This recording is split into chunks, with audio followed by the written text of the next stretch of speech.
Friends, একটা গল্প বলি শুনুন। এক শহরের এক নামকরা বিশ্ববিদ্যালয়ের এক প্রফেসর তার স্টুডেন্টসদের সময়ের মূল্য বোঝাবার জন্য একটা অদ্ভুত টেকনিক ফলো করলেন। একদিন উনি ক্লাসে একটা বড় কাচের জার আর সঙ্গে কিছু বিভিন্ন সাইজের নুড়ি পাথর এবং বালি একটা ব্যাগে করে নিয়ে ক্লাসে উপস্থিত হলেন। সব স্টুডেন্টসরা তো অবাক যে স্যার এগুলো কি নিয়ে এসেছেন। তো স্যার কি করলেন, ওই জারের মধ্যে সবচেয়ে বড় যে পাথরগুলো ছিল সেইগুলো দিয়ে জারটা ভর্তি করলেন। জার একদম ভর্তি হয়ে গেল। তখন উনি স্টুডেন্টদের জিজ্ঞেস করলেন যে এই জারে আর কোনো পাথর ঢোকানো সম্ভব? সবাই বললো যে না, সব তো ভর্তি হয়ে আছে। তখন উনি আরো যে অপেক্ষাকৃত যে ছোট পাথরগুলো ছিল সেইগুলো ওই জারের মধ্যে ঢোকানো শুরু করলেন এবং জারটাকে একটু করে নড়াতে লাগলেন। দেখা গেল বেশ কিছু ছোট পাথরও ওর ভেতরে ঢুকে গেল, অ্যাডজাস্ট হয়ে গেল। তারপর উনি জিজ্ঞেস করলেন আর এতে কিছু ঢোকানো সম্ভব? তখন সবাই বললো যে না, আর সম্ভব নয়। উনি কি করলেন, ওনার সঙ্গে কিছু বালি ছিল ওই ব্যাগে, উনি সেই বালিগুলোকে ঢালা শুরু করলেন। সেই বালিগুলো কিন্তু ওই পাথরের ফাঁকে ফাঁকে ঢুকে গেল এবং বেশ কিছুটা বালি ওই জারের মধ্যে ঢুকে গেল। জার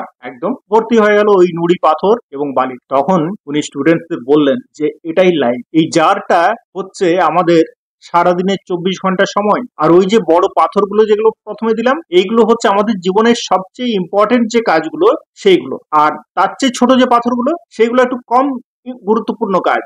আর যেগুলো বালি সেগুলো আমাদের জীবনের একদম অপ্রয়োজনীয় অগুরুত্বপূর্ণ কাজগুলো সব। তো আমাদের জীবনেও ঠিক এইভাবেই সময়টাকে ইউটিলাইজ করতে হবে। প্রথমে সবচেয়ে গুরুত্বপূর্ণ কাজগুলো আমাদের সারাদিনে যেগুলো সেগুলো করতে হবে, খাওয়া, শোয়া, স্নান করা, অফিসে যাওয়া, সংসার ধর্ম পালন করা। তারপরে যেগুলো একটু কম গুরুত্বপূর্ণ কাজ সেগুলো করতে হবে। তারপর যেগুলো একদম একদম কম গুরুত্বপূর্ণ বা যেগুলোর গুরুত্ব সেইভাবে নেই, আড্ডা মারা, টিভি দেখা, সোশ্যাল মিডিয়াতে ব্রাউজ করা, এই কাজগুলো করতে হবে। তাহলে সময়টা ঠিকঠাক ইউটিলাইজ হবে। কিন্তু ফ্রেন্ডস, উনি বললেন ছাত্রদের যে আমরা উল্টোটা করি। আমরা প্রথমে ওই বালি দিয়ে, অর্থাৎ যেগুলো সবচেয়ে কম গুরুত্বপূর্ণ কাজ বা যেগুলোর গুরুত্ব আদৌ নেই, সেই কাজগুলো দিয়ে আমরা প্রথমে আমাদের 24 ঘন্টার সময়টাকে ব্যবহার করে ফেলি। তারপর যেগুলো বড় পাথর অর্থাৎ বেশি গুরুত্বপূর্ণ কাজ সেগুলোর জন্য আর কোনো সময় থাকে না। তো সুতরাং উনি ওনার স্টুডেন্টদের বললেন যে সময়ের মূল্য হচ্ছে এটাই, যে কিভাবে আমরা সময়টাকে ইউটিলাইজ করব। এই শিক্ষাটা উনি ওনার স্টুডেন্টসদের সেই দিন দিলেন।